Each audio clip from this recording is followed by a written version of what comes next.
Setelah vonis dari Pengadilan Negeri Jakarta Barat, nanti akan ada upaya hukum banding. Setelah upaya hukum banding akan ada upaya hukum kasasi. Setelah upaya hukum kasasi ada upaya hukum luar biasa nanti yang dimiliki oleh Teddy Minahasa, yaitu pengajuan PK atau peninjauan kembali. Nah, dari perjalanan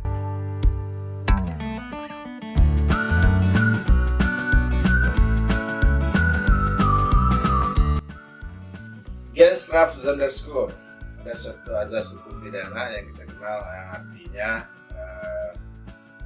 tiada hukuman tanpa kesalahan. Assalamualaikum warahmatullahi wabarakatuh. Syukur kita dari Allah Subhanahu wa Ta'ala atas segala nikmat dan karunia yang sudah diberikan selama ini. Terutama sekali adalah karunia dan nikmat iman yang ditanamkan di dalam diri kita, sehingga kita bisa menjalankan seluruh kewajiban kita dalam tuntunan agama Islam. Dan harapan kita tentunya nikmat iman dan Islam tersebut diistiqomahkan Allah di dalam dada kita, sehingga di kelak waktu ajal menjemput kita bisa kembali atau datang kepada Allah dalam keadaan husnul khotimah. Selawat beriring salam juga tidak bosan-bosannya kita kirimkan kepada junjungan alam Nabi besar Muhammad sallallahu alaihi wasallam dengan mengucapkan Allahumma shalli ala sayyidina Muhammad wa ala ali sayyidina Muhammad. Berkat perjuangan beliau, manusia terlepas dari zaman jahiliyah kepada zaman yang penuh ilmu pengetahuan yang menghargai hak asasi manusia. Jadi kalau kita berbicara tentang hak asasi manusia, jauh sebelum dunia barat mengumandangkan tentang atau memproklamirkan tentang hak asasi, dunia Islam sudah mengumandangkan atau memproklamirkan tentang hak asasi. Salah satu contohnya adalah tidak ada perbedaan warna kulit dalam menganut agama Islam. Bilal bin Rabah adalah salah satu contoh yang tidak terbantahkan bahwa Islam itu tidak memandang kemuliaan seseorang itu dari status sosial atau derajat kehidupan, tapi adalah dipandang berdasarkan nilai-nilai ketakwaan yang dimilikinya. Bahkan di dalam suatu riwayat, Bilal bin Rabah itu masih bersama dengan sahabat dan Rasulullah. Rasulullah sudah mendengar suara terompa atau sendal atau alas kakinya di surga. Luar biasa karunia yang diberikan Allah kepada Bilal bin Rabah.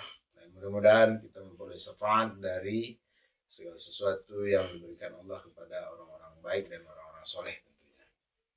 Nah, dalam pembelajaran kali ini perlu sedikit saya sampaikan ya. Kadang saya lihat di YouTube ini teman-teman itu berkomentar tanpa terlebih dahulu melihat apa isi dari video tersebut. Kadang-kadang tidak heran juga ada komentarnya, terima kasih atas pengalamannya. Ini perlu saya sampaikan, saya tegaskan lagi bahwa apa yang saya sampaikan ini bukanlah suatu pengalaman pribadi yang saya alami, ya. Tetapi ini adalah suatu transformasi ilmu pengetahuan atau biasa disebut dalam dunia pendidikan itu transformation knowledge of law study at Indonesia, atau ini adalah transformasi ilmu pengetahuan tentang ilmu hukum yang ada di Indonesia.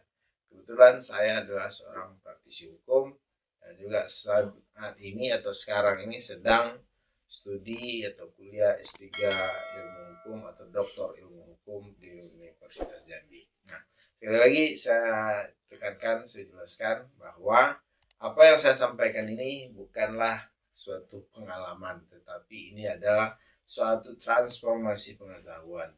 Nah, hal ini terjadi biasanya kepada teman-teman YouTuber pemula yang hanya sekedar mengejar orang subscribe atau komen di channel dia, maka banyak yang komennya itu kadang-kadang tidak nyambung dengan apa yang kita sampaikan di isi video.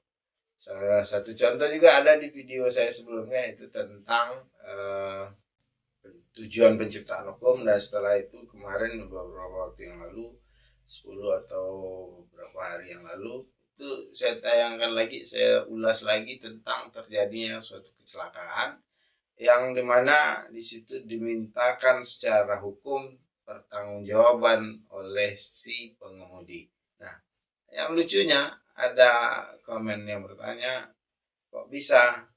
Kok bisa? Artinya di situ Anda tidak melihat video secara utuh, maka Anda gagal paham.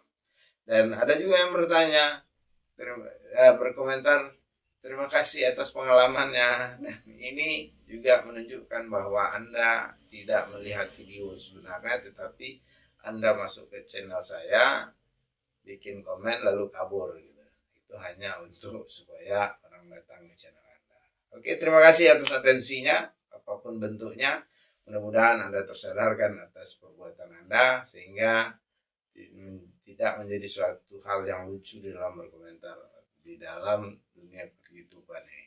Nah, kali ini kita bahas tentang putusan yang menimpa atau yang dijatuhkan kepada Irjen Teddy Minahasa Putra. Irjen Teddy Minahasa Putra adalah salah satu atau salah seorang perwira tinggi yang ada di lingkungan kepolisian Republik Indonesia, pernah menjabat Kapolda Sumatera Barat. Kalau tidak salah saya sebelum itu ada Kapolda mana saya lupa ya, karena saya tidak begitu mengikuti perkembangan perkapoldaan itu. Dan setelah dari Sumatera Barat, yang bersangkutan mau dipindahkan pada saat itu menjadi Kapolda Jawa Timur. Nah, di dalam perjalanan dari Sumatera Barat ke Jawa Timur itulah terjadi proses penangkapan peredaran barang bukti sabu-sabu. Nah, kali ini kita tidak membahas tentang barang bukti sabu-sabu atau persidangan sabu-sabu yang dijalani oleh Irjen Teddy Minahasa Putra. Tetapi kita soroti apa yang akan menjadi nasib Teddy Minahasa Putra ke depan. Yang pertama kita lihat bahwa sesuai dengan statement apa yang disampaikan oleh Hotman Paris Hutapea selaku pengacara atau penasihat hukum Teddy Minahasa di dalam persidangan, bahwa perjalanan masih panjang. Benar, perjalanan masih panjang karena setelah vonis dari Pengadilan Negeri Jakarta Barat nanti akan ada upaya hukum banding. Setelah upaya hukum banding akan ada upaya hukum kasasi. Setelah upaya hukum kasasi ada upaya hukum luar biasa nanti yang dimiliki oleh Teddy Minahasa, yaitu pengajuan PK atau peninjauan kembali. Nah, dari perjalanan ini akan menentukan nanti apa yang akan menimpa Teddy Minahasa Putra. Nah, maka dalam pembahasan kali ini, bagaimana nasib selanjutnya dari Irjen Teddy Minahasa Putra. Implikasi daripada putusan ini nanti juga akan adanya sidang kode etik yang digelar oleh pihak kepolisian Republik Indonesia. Kenapa sampai saat ini belum dilakukan sidang kode etik? Itu ada kemungkinan, mungkin ya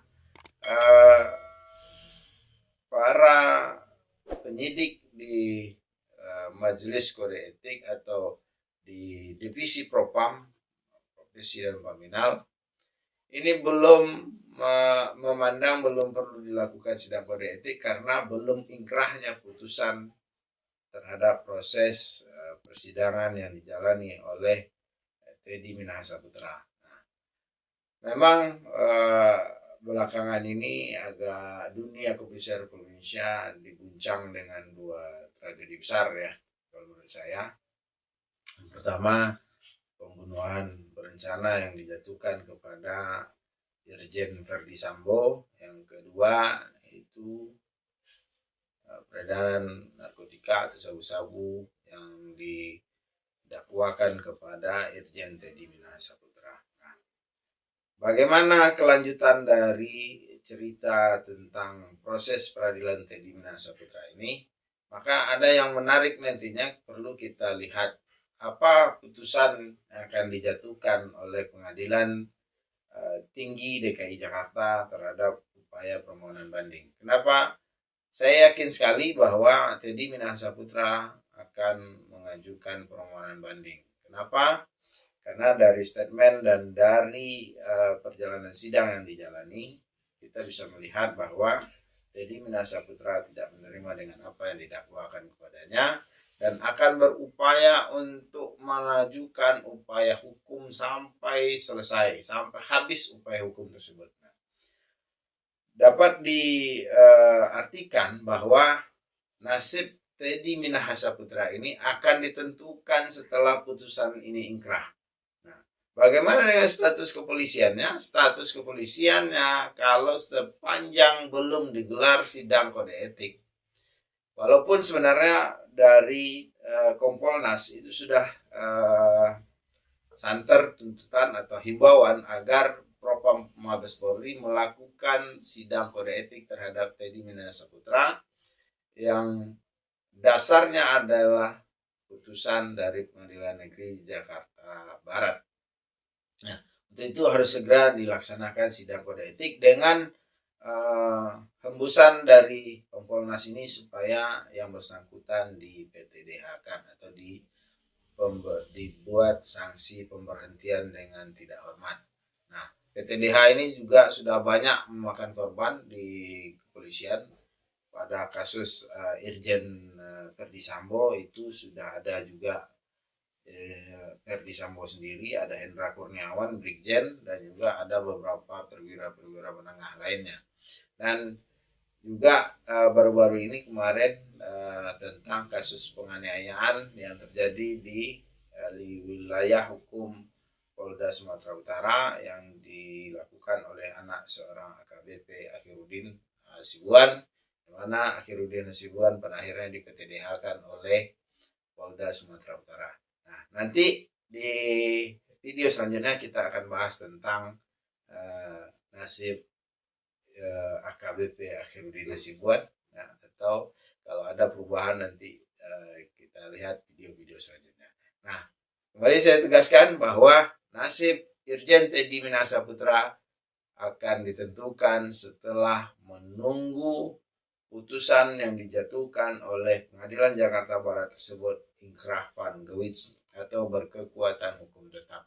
Karena pada saat ini masih dalam suasana tenggang waktu banding atau tenggang waktu untuk mengajukan upaya hukum yang dimiliki oleh Irjen Teddy Minahasa. Oke, mudah-mudahan pencerahan singkat di dalam video pembelajaran ini bisa menambah khasanah ilmu pengetahuan. Sekali lagi saya tekankan bahwa ini bukanlah pengalaman pribadi, tetapi ini adalah suatu analisa hukum terhadap apa yang kita lihat, yaitu kasus Irjen Teddy Minahasa Putra, yang mana di dalam tuntutan jaksa penuntut umum di pengadilan atau dari Kejaksaan Tinggi DKI Jakarta menuntut Irjen Teddy Minahasa Putra dengan hukuman mati, tapi Pengadilan Negeri Jakarta Barat menjatuhkan putusan seumur hidup. Nah, untuk itu menarik kita ikuti bagaimana nasib Teddy Minahasa Putra selanjutnya. Demikian video pembelajaran ilmu hukum pidana dalam waktu singkat ini. Mudah-mudahan apa yang saya sampaikan ini ada manfaatnya buat sobat-sobat sekalian. Dan jika menurut sobat-sobat sekalian hal ini bisa, apa yang saya sampaikan ini ada manfaatnya yang bisa menambah khasanah ilmuwan hukum, khususnya ilmu hukum pidana sobat-sobat sekalian, silahkan di-share video ini di dalam channel-channel atau akun-akun media sosial sobat-sobat sekalian, agar makin banyak masyarakat kita mengetahui dan paham akan hukum sehingga menimbulkan kesadaran hukum yang tinggi. Billahi taufiq wal hidayah. Assalamualaikum warahmatullahi wabarakatuh.